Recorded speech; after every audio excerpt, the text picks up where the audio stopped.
If D and U could be applied to a church, this would be a candidate for it. So the name of this church that you see on your screen is Palermo Bible Family Church, and it resides in Butte County, California. Palermo, Butte County. I'm guessing that's how you pronounce it. Anyway, it's in Northern California. And this church right now is under fire and probably under isolation because of something silly they did this Mother's Day that just passed. So, as you know, in California, they started to lift the restrictions up on quite a few businesses and everything like that. Well, apparently, the church was one of those, and it was on Mother's Day. And we know Mother's Day, you can barely find a seat in any pew should you attend church. And 180 plus people were there that Sunday. And one person there who may have possibly been asymptomatic had the woo-woo and has exposed the entire congregation to the virus. And you want to know why they're slow to open things back up, but you have people out here that want to rush and open things back up. Here you go. So now you have 180 plus possible cases of the virus, new cases in California. Let's get into it.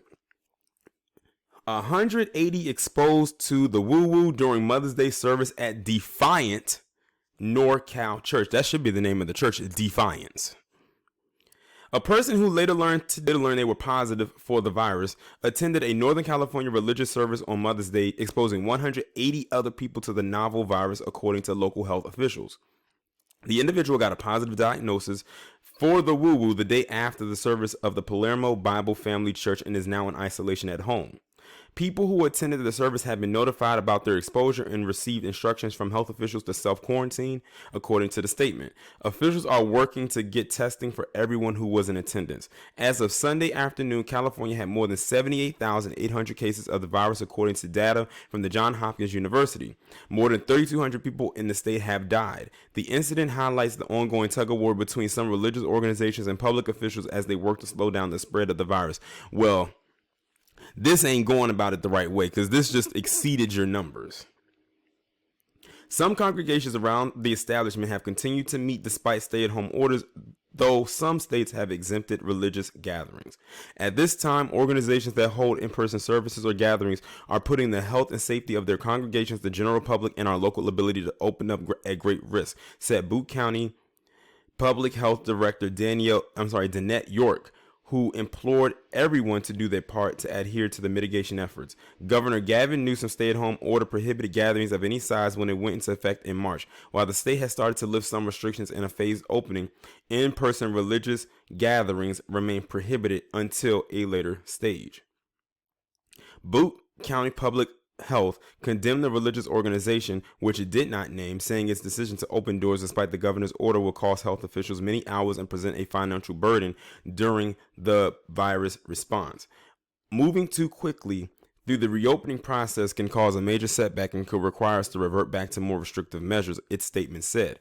We implore everyone to follow the state order in our reopening plan to help combat the potential spread of the virus. According to Chico Redding, CBS affiliate KHSL-TV, the pastor of the church located in the town of Palermo has spoken out about the matter. An individual tested positive for it, said Pastor Mike Jacobson. They didn't feel sick in any way, just like I thought. They were asymptomatic. Jacobson said he did not intend to put the church in harm's way and that the person who tested positive did not come to the service meeting to infect those who also attended. Disagreements over whether religious groups should be allowed to meet amid the pandemic have led to several legal shutdowns between religious leaders and public officials who have expressed concerns that religious services could exacerbate the issue. In one case in Sacramento County last month, 71 people connected to a single church were later infected with the virus. Three pastors and a church member sued Newsom and other officials, claiming their orders were an abuse of power and deprived Californians of fundamental rights guaranteed by the U.S. and state constitutions. I swear, this virus has more than exposed a lot of, well, we've already known the racism was going to come out. but it's exposed a lot of dumb people. Like, they really don't care about their lives or their health or their safety. But that's one thing if you don't care about yourself, but at least have the decency to care about somebody else. But that shows they don't even do that. But that goes back to what I said about this being the ignorance and arrogance and, quite frankly, the stupidity of America as a collective. A judge in Northern California issued a ruling Saturday that would temporarily allow indoor worship services to resume, according to CNN affiliate WNCN, after a lawsuit of constitutional rights. Well, keep on trying to sue these people because you think that they're violating your constitutional rights, and watch those numbers continue to go up. Look at what's happening with this picture right here with the story I'm telling you. 180 people got exposed from one person. All it took was one person to expose almost 200 people. Just one.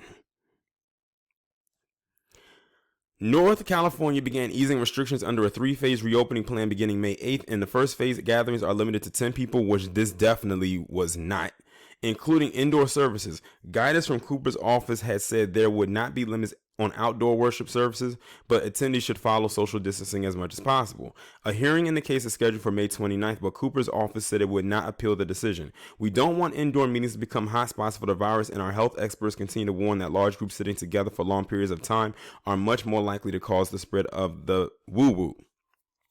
Fort Peter, a spokesman for Cooper, said in a statement, "While our office disagrees with the decision, we will not appeal, but instead urge houses of worship and their leaders to voluntarily follow public health guidance to help keep their members safe." Another U.S. District Court judge this week denied Louisiana Pastor Tony Spell's request for a temporary restraining order that would have protected him from being arrested or fined for continuing to hold services.